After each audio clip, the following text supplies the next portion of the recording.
그렇죠? 내가 돈을 부담을 해서 내 이름으로 세금을 내게 돼 있잖아요.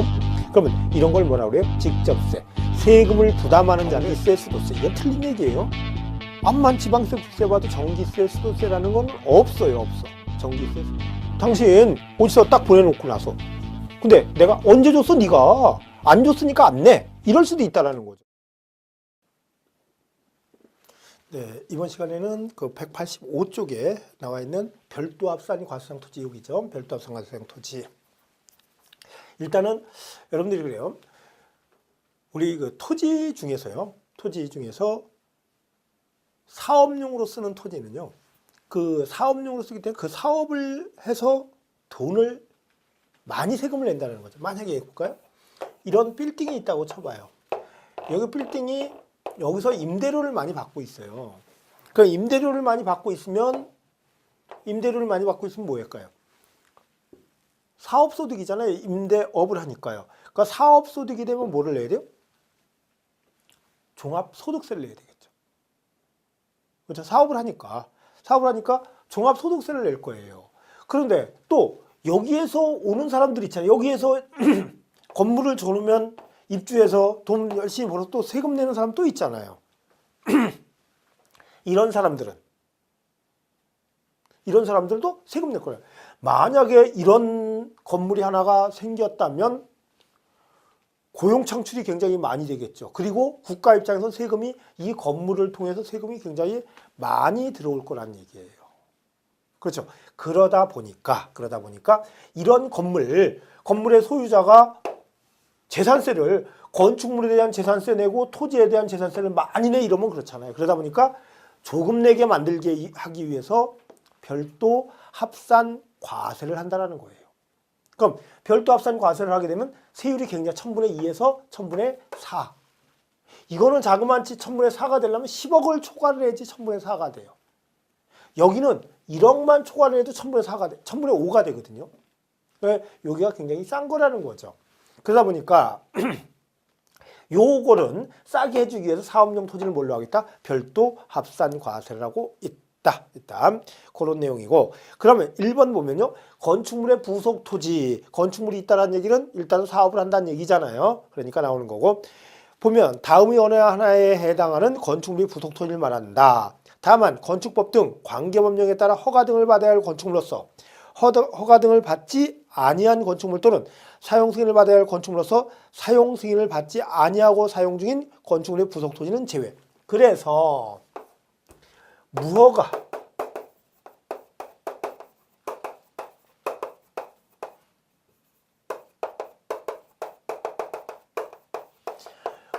건축물의 부속 토지는 뭐가 되는가 보면은요. 종합합산 과세 대상이 된다는 거죠. 종합합산 과세 대상이 된다. 그 내용이 나와 있는 거예요. 왜? 건축물이 이게 무허가 건축물이다. 그러면 이 토지를 별도 합산 과세를 하지 않겠다라는 거죠. 않겠다. 그 내용이요. 왜냐하면 여러분이 과세권자 입장에서는 이것을 세금이 종합합산 과세로 받는 게 훨씬 많아요. 이건 조금이고. 그러면 이게 허가난 건축물이라면 할 수 없이 별도 합산으로 해서 조금 받겠지만 무허가 건물이라면 건물이 없는 걸로 치면은 나대지가 되니까 뭐가 돼요? 종합합산이잖아요. 있는 걸로 치면 별도 합산. 받는 측 입장에서는 뭘로 보겠다? 없는 걸로 보겠다. 그렇죠? 그래서 무허가 건축물의 부속 토지는 뭘로 과세한다는 거예요? 종합합산 과세한다는 거죠. 1번에 그 특별시 광역시의 시 지역의 공장용 건축물이 부속 토지, 공장용 건축물의 부속 토지는 뭘로 한다고? 1000분의 2로 한다고 했죠. 그런데 시 지역이에요. 공장 건축물이 바닥 면적에 거기에 읍면지역 산업단지 공업지역은 제외. 읍면지역 산업단지 공업지역. 그러면 결론적으로는 이거네. 주거지역 또 상업지역 녹지지역. 주거지역 상업지역 녹지지역. 녹지지역을 얘기를 하는 거죠. 녹지지역의 공장용 건축물의 부속 토지로서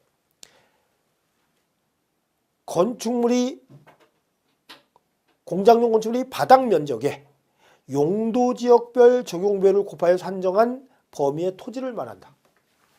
그럼 이거예요. 주, 상, 녹에 녹지에 공장용 건축물의 부속토지. 이것도 그러면 공장이요. 조금 전에 여기에서 1000분의 2를 할 때는요. 공장이 있을 자리에 있어야 됐거든요. 공장이 있을 자리는 어디로 받는가 보면요. 조금 전에 이런 지역 빼고 주거지역, 상업지역, 녹지지역 빼고 공장용 건축물이 있다면 그 토지는 뭘로 해요? 1000분의 2로 분리과세를 하는데 주거지역, 상업지역, 녹지지역에 공장용 건축물이 있다면 그 토지는 뭘로 과세한다? 별도합산으로 한다는 거죠. 그래서 주거지역이나 상업지역, 녹지지역 안에 공장용 건축물이 있다면 그것은 그냥 일반 건축물로 보는 거예요. 일반 사업용 토지로 봐준다는 거죠. 그래서 별도 합산 과세를 한다는 얘기예요. 그 다음 두 번째, 건축물이 부속 토지 중 다음의 어느 안에 해당하는 건축물이 부속 토지를 제외한 건축물이 부속 토지로서 건축물 바닥 면적의 용도 지역별 적용배를 곱하여 산정한 면적 범위 안의 토지를 말한다.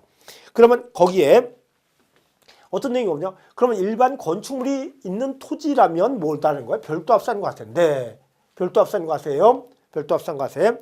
그런데 거기에 골프장용 토지 및 고급 낙장 건축물의 부속 토지는 그거는 그 건축물을 그냥 일반 건축물로 보지 않기 때문에 별도 합산이 아니라 1000분의 40으로 되는 거죠. 이거는 빼고니까. 두 번째, 건축물의 시가 표준액이 해당 부속 토지의 시가 표준액의 100분의 2에 미달하는 건축물의 부속 토지 중 그 건축물이 바닥 면적을 제외한 부속 토지. 그러면 뭔 뜻이냐 이거죠? 이런 토지가 있다고 칠까요? 토지가 있는데 여기에 건축물이 하나가 있어요. 건축물이 있는데 여기가 2%에도 미달을 해. 2%도 안 돼. 이 토지 가격에 비해서 이 건축물 가격이. 이럴 때는 이거 건축물이 요거요. 건축물 미달한다. 그럴 경우에는 요거는 요 토지 있죠. 깔고 앉아 있는 토지. 이거는 별도 합산을 하지만 나머지는 뭔가 보면요. 전부 다 나대지가 되겠죠. 그래서 이것은 종합합산이 된다는 그런 얘기예요.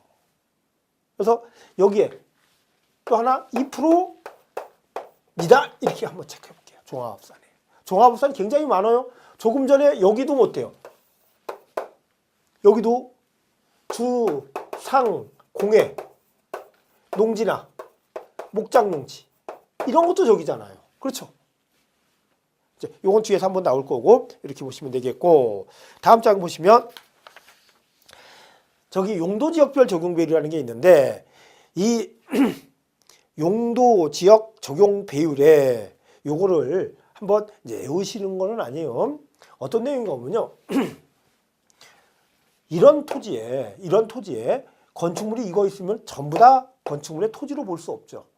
그러다 보니까 여기에 이 건축물이 만약에 여기가 1000인데 이게 만약에 바닥 면적이 50이다. 이럴 경우에 여기에 이게 거기 보면 도시지역이 준주거지역이나 상업지역이라면 3배까지만 여기에 딸린 토지로 건축물에 딸린 토지로 봐주겠다는 거예요. 이 건축물에 딸린 토지로 봐줘요. 그럼 얼마예요? 150이에요. 그러면 1000 중에서 150은 뭐가 되는가 하면요. 건축물에 딸린 토지니까 별도 합산 과세 대상이 되고 그 기준 면적을 초과하는 거 850은 기준 면적 초과분이 돼서 뭐가 되는가 하면요. 종합 합산 과세 대상이 된다는 얘기예요. 그래서 용도 지역 별 적용 배율이 나오는 것은 어디만 나와요? 여기 별도 합산 과세 대상 토지만 나온다. 그리고 건축물이 범위를 잠깐 한번 볼까요? 건축물이 범위. 그 건축물이 범위는 행정자치부령이 정하는 지상정착물 또 과소년제 건축물이 사실상 멸시된 날 가로 안에 건축물이 사실상 멸시된 날을 알 수 없는 경우에는 건축물 대장에 기재된 멸시일을 말한다. 그러면 사실상 멸시된 날로부터 6개월이 경과하지 않은 건축물 또 건축허가를 받았으나 건축법 제18조에 따라 착공이 제한된 건축물 및 건축 중인 건축물을 포함하되 과소년제 정당한 사유 없이 6개월 이상 공사가 중단된 건축물은 제외. 그러면 그 내용이네요. 여러분들이 이래요.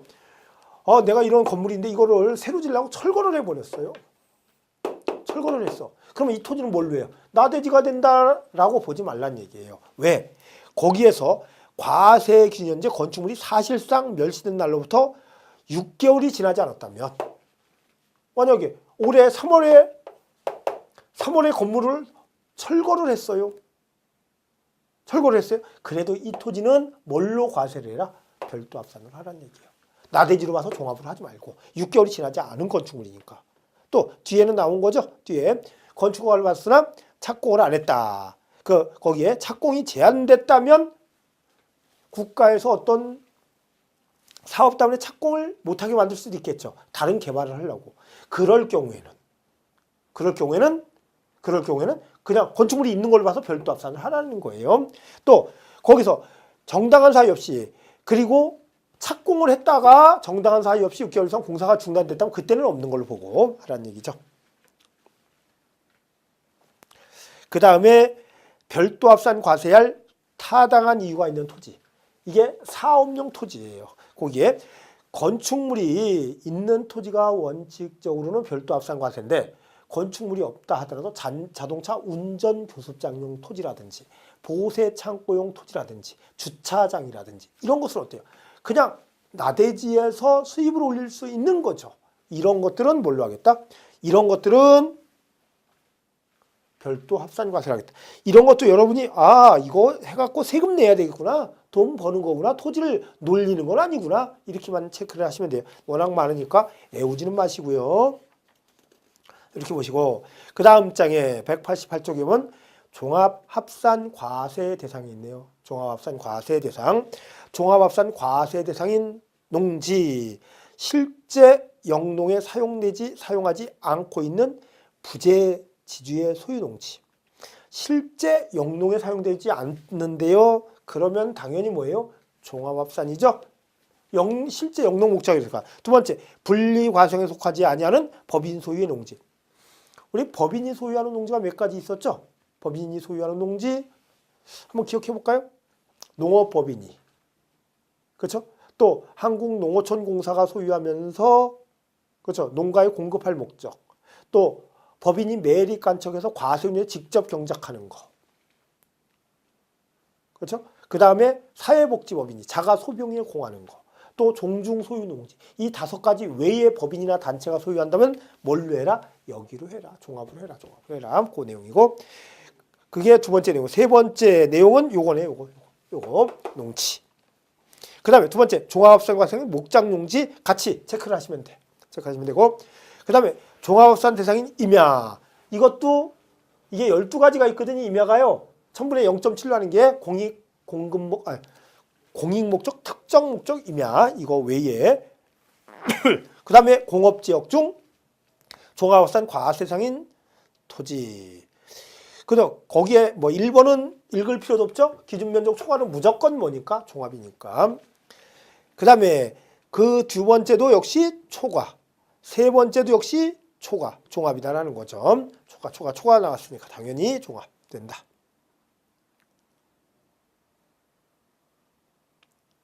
그 다음에 5번째, 건축물 부속 토지 중 종합합산 과세인 토지.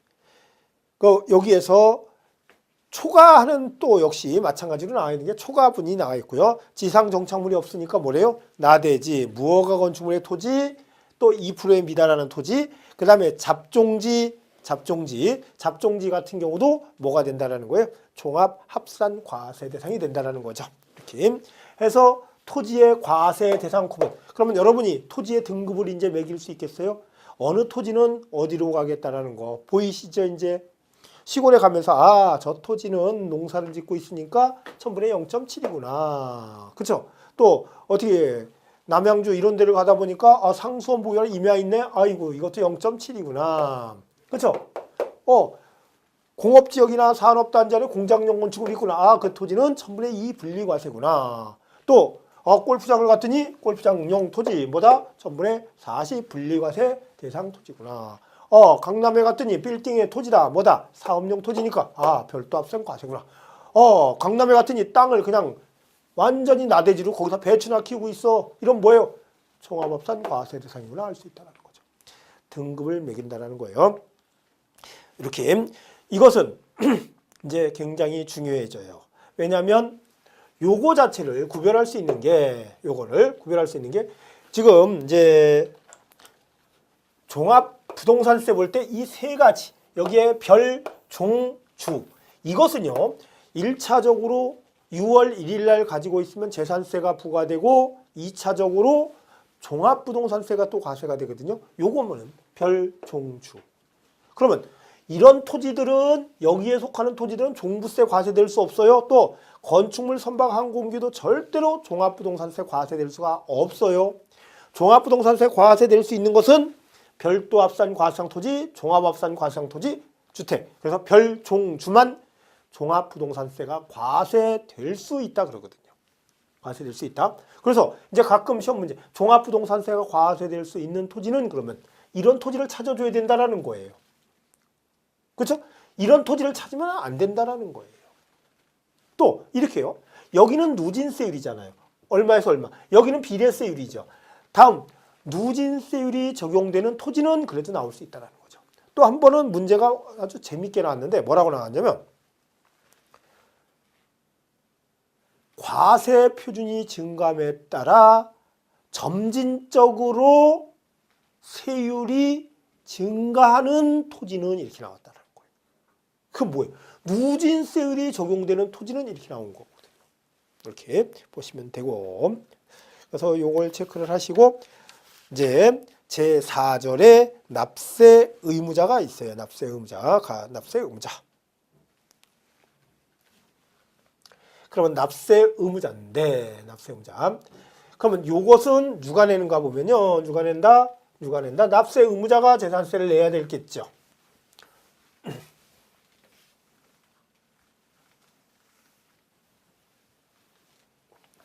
납세 의무자는 이것을 언제 가지고 있다면요. 매년 6월 1일 24시 현재 소유자가 내게 된다는 거예요. 6월 1일 24시 현재 소유자가 내게 돼요. 6월 1일 24시 현재. 그래서 6월 1일 24시 현재인데 거기에 보니까 원칙이 뭐라고 되어 있나요? 사실상 소유자. 여러분이 조금 전에 보신 과세 대상 토지의 과세상 구분뿐만이 아니라 그거 출제 잘 돼요. 또 여기 납세 의무자 출제가 아주 잘 되고 있거든요. 거기에 그러면 24시 현재 소유자가 진짜 소유자가 납세 의무자라는 거예요. 진짜 소유자가. 그래서 갑과 을이 매매를 했다. 만약에 5월 29일 날 했다. 그러면 6월 1일 현재 소유자는 누가 되나요? 6월 1일 현재 소유자는 을이죠. 을이 납세 의무가 있다는 거예요. 잔금을 치렀으니까 납세 의무가 있다. 납세 의무가 있다.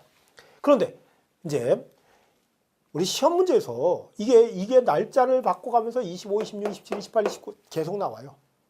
그러면 6월 1일 날 잔금을 치렀으면 누구예요? 그래도 을이죠. 24시 현재 소유자는 을이니까. 그럼 6월 2일 날 잔금을 치렀을 때는 누구예요? 갑이 내야 된다는 거죠. 좀 억울할 수도 있어요. 이제 이것 때문에 그 개업공인중개사, 중개업자라고 그러면 안 되죠. 개업공인중개사가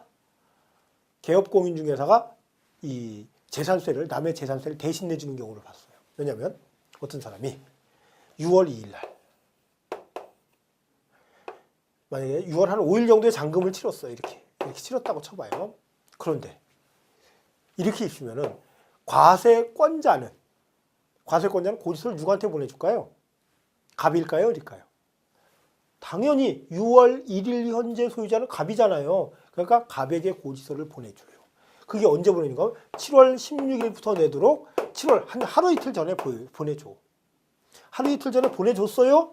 갑한테 보내주니까 갑이 아이고 무슨 얘기야. 내가 6월 5일 날 팔았는데 그랬더니 산 사람한테 하려고 그러니까 산 사람 연락처를 모르네. 그래서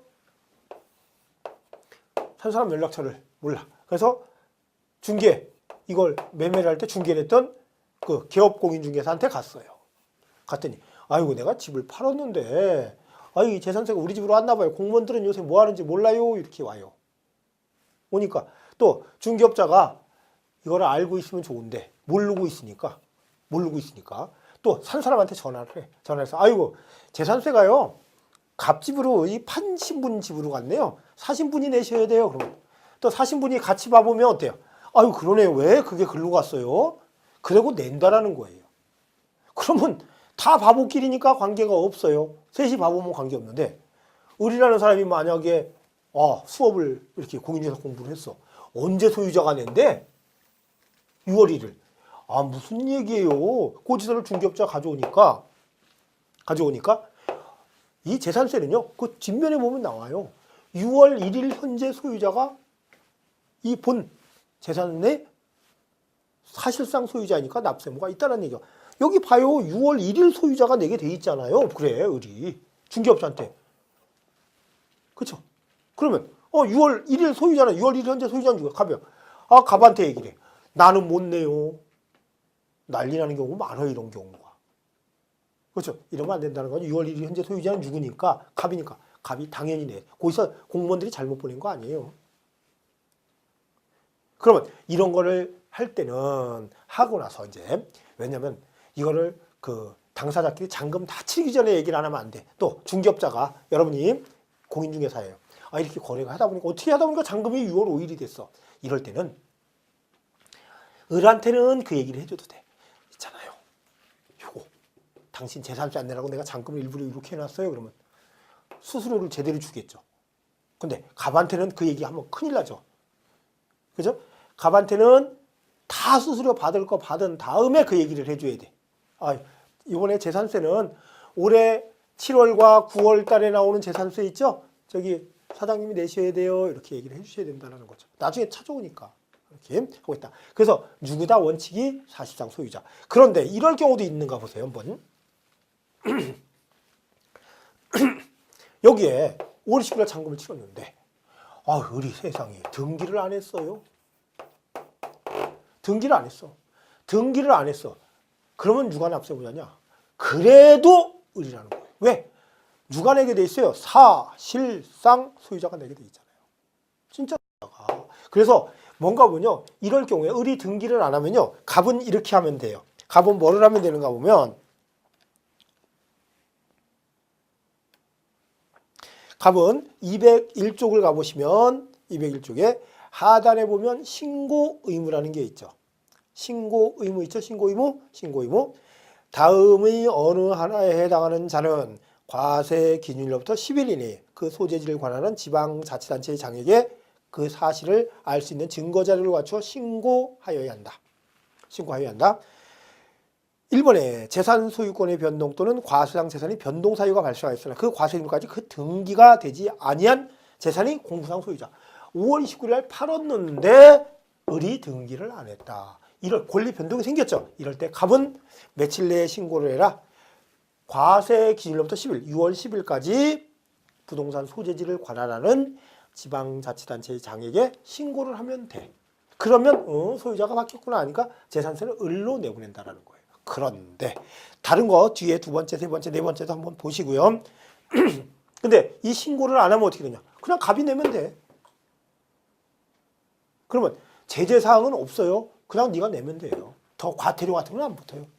10일 내 신고를 하여야 한다 했지만 안 해도 제재사항은 없다라는 거예요. 그럼 다시 앞으로 들어오셔서 앞으로 와서요. 여기에 뭐도 안 하면 등기도 안 했다. 신고. 지금 10일 내 신고해야 되잖아요. 그래서 신고도 안 했다. 둘 다 안 했을 때는 누가 되는가 보면요. 할 수 없이 공부상 소유자. 그 밑에 예외에 1번에 공부상 소유자 있죠. 양가로 1번을 보면 공부상의 소유자가 매매 등의 사유로 소유권이 변동되었는데도 신고하지 아니하여 사실상의 소유자를 알 수 없을 때에는 공부상 소유자가 재산세를 납부할 의무를 진다. 그렇죠? 매매 등의 사유로 소유권이 변동되었는데도 신고하지 아니하여 등기도 안 했다는 얘기죠. 신고도 안 했다는 얘기는 그러면 등기를 했으면 공부상 소유자가 을이야. 어차피. 그렇죠? 그런데 신고를 하지 않았다면 그때는 누가 내라? 공부상 소유자. 공부는 뭐래요? 공적인 장부, 등기부를 얘기를 하고 있는 거죠. 그 다음에 두 번째 마찬가지예요. 공부상의 개인 등의 명의로 등재되어 있는 사실상의 종중재산으로서 종중소임을 신고하지 아니하였을 때는 공부상 소유자가 재산세를 납부할 의무를 진다. 그러잖아요. 납부할 의무를 진다. 종중소임을 신고하지 않았을 때 그래. 이게 우리 종손 명의로 돼 있는 종중 소유 임야 같은 거 많죠. 이런 것은요. 납세 의무자가 공부상 소유자 종손으로 돼 있죠. 개인 명의로 돼 있어요. 그런데 이건 누구 거예요? 마음대로 팔아먹지는 못하잖아요. 종중 거예요. 이럴 경우는 이게 내 게 아니고 종중 거예요. 신고를 하면 종중에서 내요. 근데 신고를 안 해. 그럼 내가 내는 거 똑같다라는 거예요. 이것도 역시 종중 명의로 등기도 안 됐죠? 또 종중 소유물 신고도 안 했어요. 이러면 당연히 공부상 소유자인 내가 내야 되죠. 그 내용이고 그 우회를 보시면 그 사실상 소유자의 양가로 1번은 공유 재산인 경우 그 지분에 해당하는 부분에 대하여 그 지분권자를 납세의무자로 본다라는 거예요. 납세의무자로 본다. 납세의무자로 본다. 그 다음에 내가 2분의 1을 갖고 있으면 2분의 1에서 납세의무를 진다 그 뜻이에요. 그 다음에 두 번째, 주택의 건물과 부속토지 소유자가 다를 경우 그 주택에 대한 산출세액을 건축물과 부속토지의 시가 표준액 비율로 안분 계산한 부분에 대하여 그 소유자를 납세의무자, 뭐 각각의 납세의무자를 본다 그래도 되고요. 그건 잠깐 한번 정리를 할게요. 그 주택이 여러분들이 우리 아까 말씀드렸다시피 이제 주택은 좀 잘 체크하시죠. 194쪽 맨 하단을 한번 보실까요? 194쪽 하단에 밑에 보면 반달가로 1번 있죠. 주택에 대한 재산세는 주택별로 세율을 적용한다. 별내나 동그라면 주택이 여러 개 있어도 합한다, 안 합한다? 안 합한다. 또 주택이 하나의 주택을 여러 사람이 갖고 있어도 하나를 그냥 주택으로 보겠다. 그냥 이 내용이에요. 여러분들이 이제 주택 같은 경우는요. 이런 주택이 있어요. 뭐 소유하는 방법은 굉장히 많겠지만 갑이 소유하는 방법. 또 아니면 갑을 부부지간에 소유하는 방법. 아니면 여기는 2분의 1, 2분의 1씩 갖고 있겠죠. 그러면 이거를 토지의 건물을 갑은 토지, 을은 건물 부분을 주택인데 이렇게 갖고 있을 수도 있겠죠. 만약에 이렇게 해서 재산세가 막 50만 원이 나왔다면 근데 50만 원 나올 때는 그대로 이것만 갖고 계산을 하면 돼. 그냥 이거는 뒤에는 생각하지 마라. 하나의 주택별로 계산한다고 했기 때문에요. 소유자가 누군지 신경 쓸 거 없어요. 주택별로 계산을 했어. 그러면 50만 원이 나왔어. 혼자 갖고 있어? 50만 원 다 내면 돼. 둘이 갖고 있어? 25만 원씩 내면 지분권자. 그러면 토지 건물을 갖고 있어? 그러면 이 토지의 시가 표준액이 있겠죠. 또 이 주택 부분에 대한 시가 표준액이 있겠죠. 이 비율대로 내라는 얘기예요. 나눠서 내라. 50만 원을. 그 내용이에요, 지금. 잘 체크하세요. 무조건 잘 체크했어요. 그러니까 무조건 한 사람이 갖고 있는 걸로 봐서 계산을 하고 나서 지분 비율대로 나눠서 내고 토지 가격, 건물 가격 비율대로 나눠서 내라. 요거 아주 중요합니다. 잘 체크하시고. 그 다음에 세 번째 보면 신탁법에 따라 수탁자 명의로 등기 등록된 신탁재산의 경우 위탁저별로 구분된 재산에 대해서는 그 수탁자가 납세의무를 져요. 이 경우 그러면 납세의무자가 당연히 수탁자가 되는 거예요. 수탁자. 신탁재산은 누가 납세의무를 진다? 수탁자. 이 경우 위탁자별로 구분된 재산에 대한 납세의무는 각각 다른 납세의무자로 본다. 내용이 그거래요.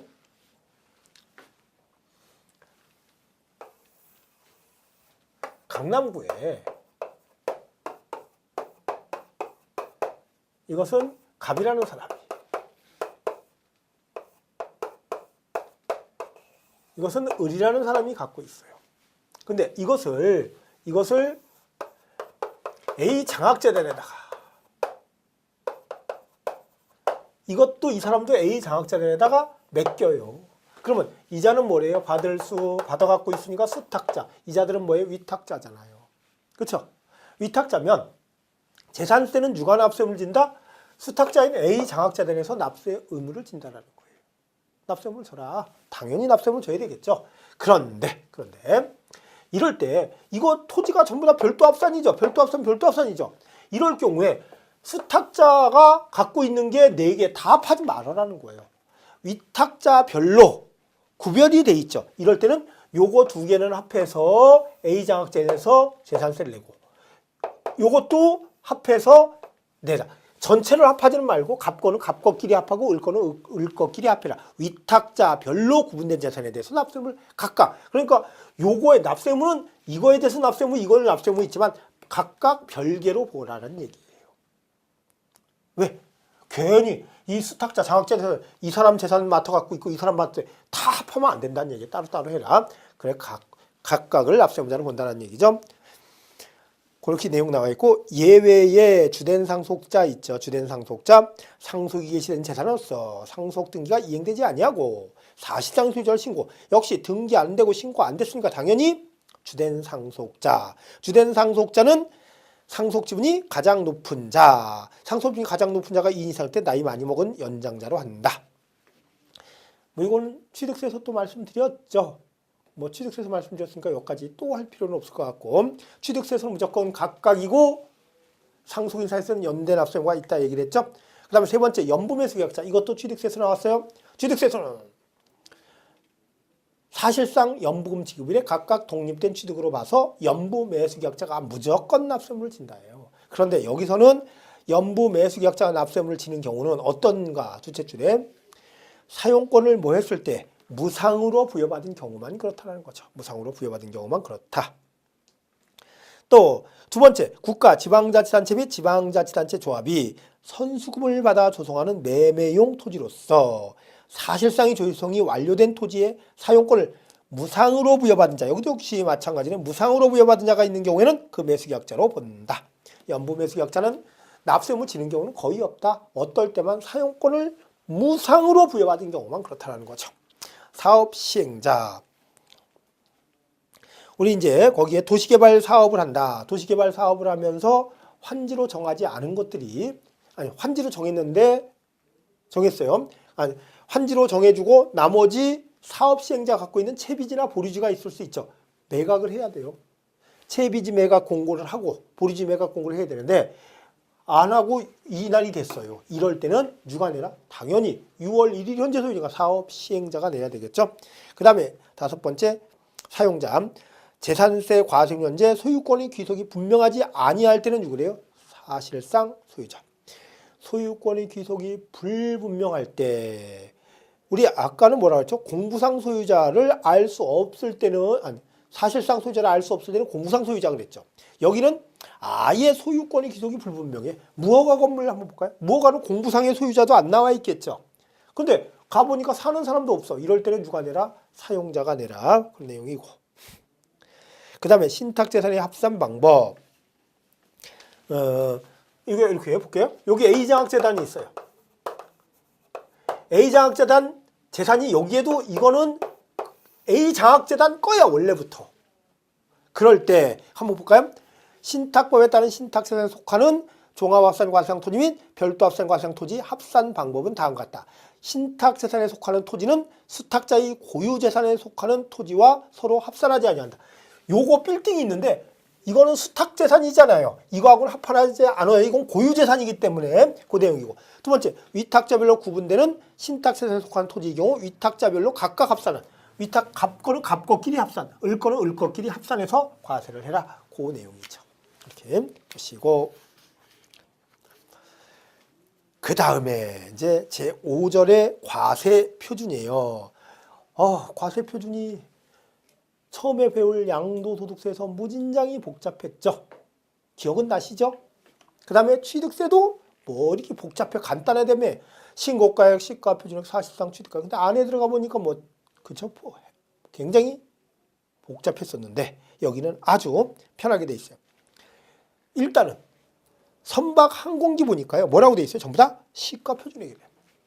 그것도 이게 과세 기준이라고 그러죠. 과세 기준일. 과세 기준일 현재 시가표준액이에요. 과세 기준일 현재의 시가표준액이라는 거죠. 과세 기준일 현재 시가표준액. 그러면 과세 기준일을 모든 것은 과세 기준일. 그러니까 선박 항공기 과세 현재 시가표준액이에요. 근데 토지, 건축물, 주택 같은 경우는 틀려요.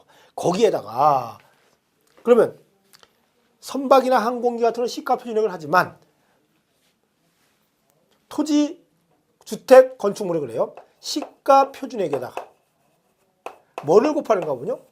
공정시장 가액비율을 곱하게 돼 있어요. 근데 이게 주택이 60%, 주택이 60%고 또 토지 및 건축물이 70%예요.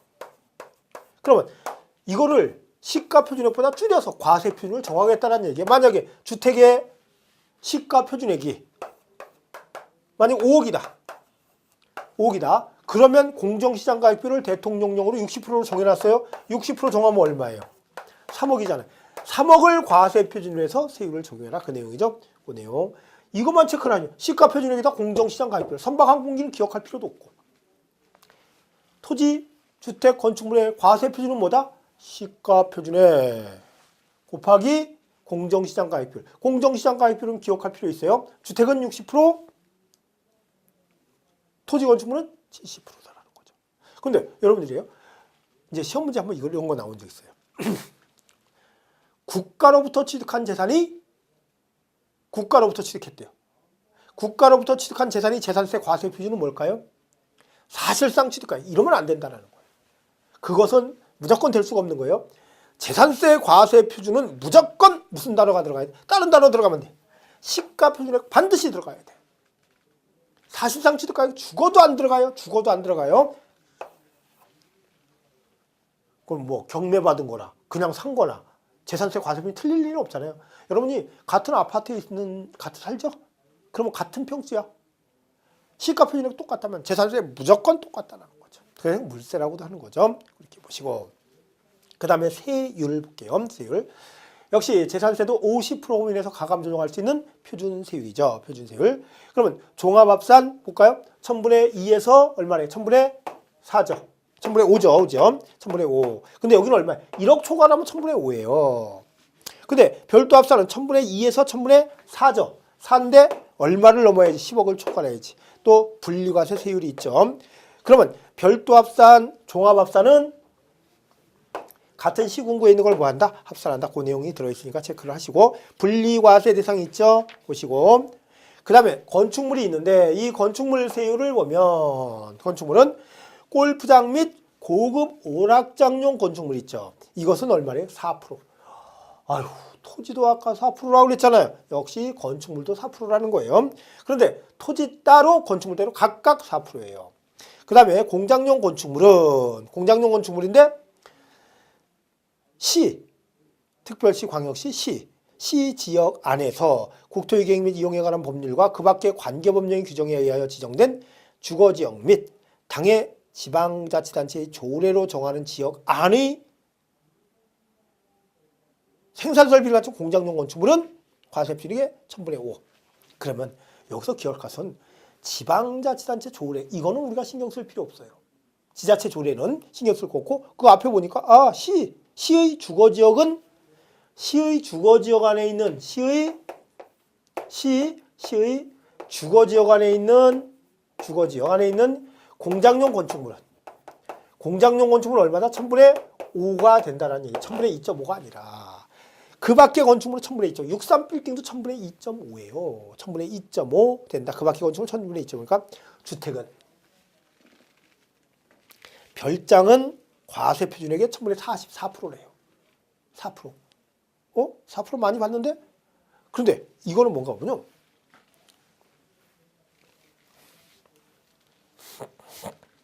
여러분들이 한번 그거 있잖아요. 우리 취득세에서 사치성 재산이 있죠. 별, 꼴, 오, 주, 선이 있죠. 별장, 골프장, 오락장, 고급주택, 고급 선박. 그렇죠? 그러면 지금 보니까요. 이게 중과세를 할 때는 여기는 토지뿐만이 아니라 건축물도 중과세가 되죠. 역시 마찬가지 다 그래요. 그런데 선박은 선박만 중과세 되겠죠. 그 선박은 별 문제가 아니고 선박은 별게 아니고요. 선박은 이제 그 오른쪽에 뭐 고급 선박은 5% 받는다. 그 오른쪽 페이지에 있어요. 근데 그거는 뭐 기억할 필요 없어. 근데 우리는 요 네 가지는 잘 보셔야 돼. 토지 건축물 다 하는데 여기서는요. 이래요. 토지 건물을 두 개를 합해서 4%를 받겠대.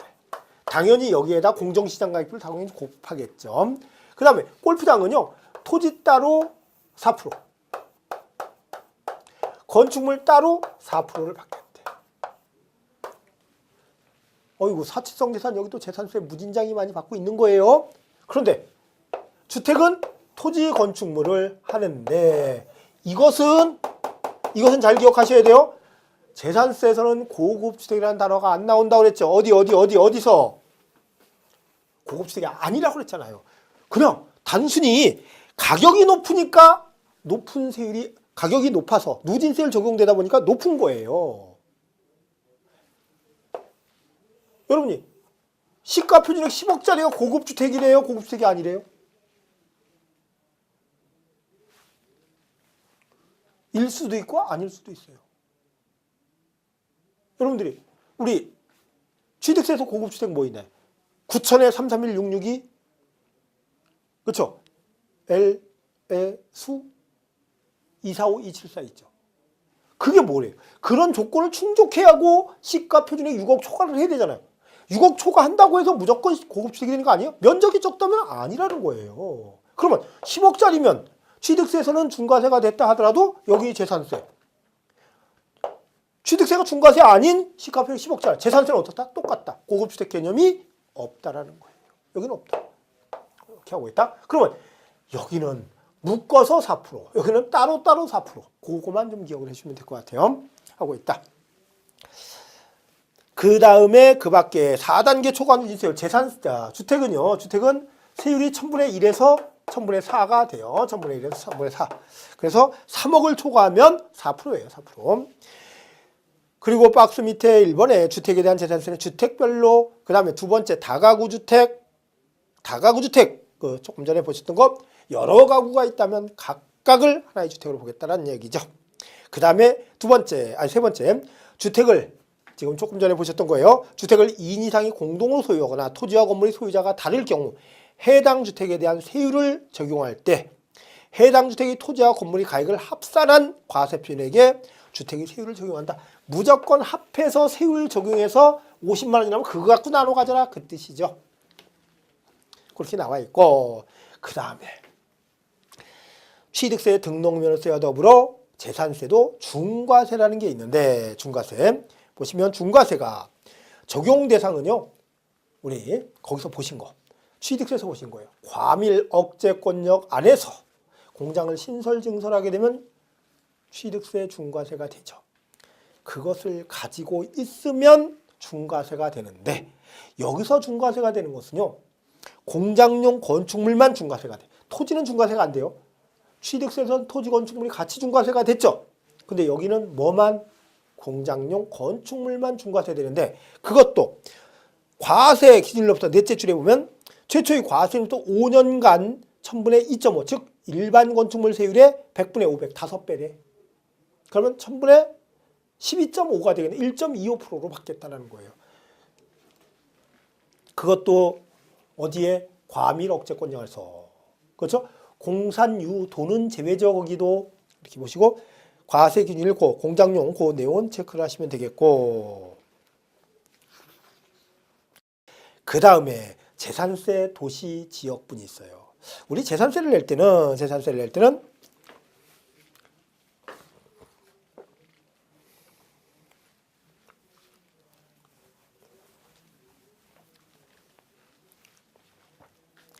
지금까지 배운 거에서 나온 재산세가 있고, 이게 이제 순수 재산세예요. 그 다음에 여기에 도시지역분 재산세라는 게 있어요.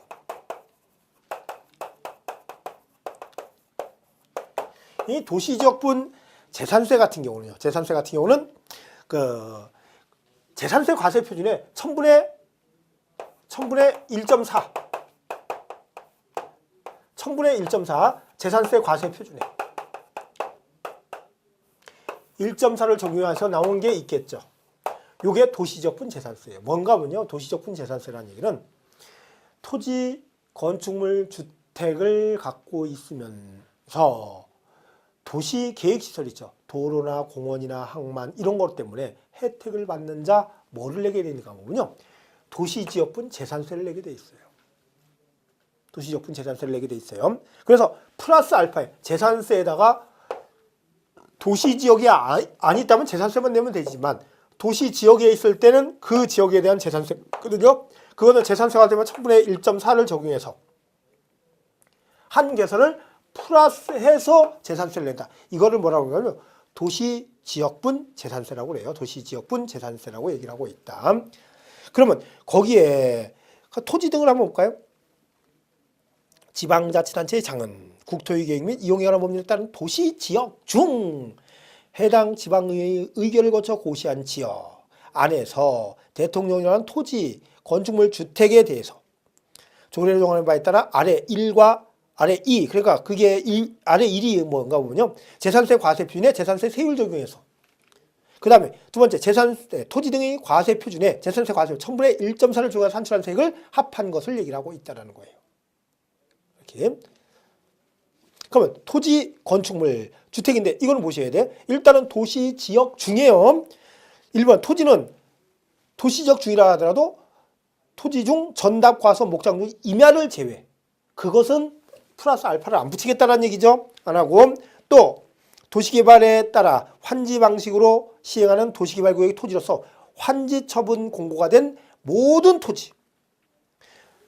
그럼 뭐는 제외라는 거야? 전답, 과수원, 목장, 임야 제외. 이거는 그냥 재산세만 내면 되는 거예요. 도시적분 재산세 낼 필요 없어요. 암만 도시적 안에 있다 하더라도. 그 다음에 건축물은 재산세 과세상, 도시적 안에 있는 재산세 과세상 건축물. 주택도 역시 마찬가지로. 제한세율, 이거는 있잖아요. 2.3%까지 올릴 수 있어요. 근데 그 초과를 못한다 그래서 제한세율이라고 얘기를 하고 있다. 그 다음에 과세 제외 이런 것도 한번 좀 읽어봐 주시고요. 그 다음에 세율이 적용인데 세율은 당연히 같은 재산에는 둘 이상의 세율이 해당되는 경우에는 그 중에서 뭘로 하겠다? 높은 세율. 그리고 50% 범위 내에서 가감 조정할 수 있는 탄력세율이죠. 탄력세율인데 끝에 다만 가감한 세율은 해당 연도만 적용. 가감 조정하잖아요. 세율을 뭐 50% 올리거나 내렸다 하더라도 올해만 그거 적용하고 다음부터는 그대로 표준세율로 다시 간다는 얘기죠. 이렇게 보시고 그 비과세는 잠시 쉬었다가 진행을 하겠습니다.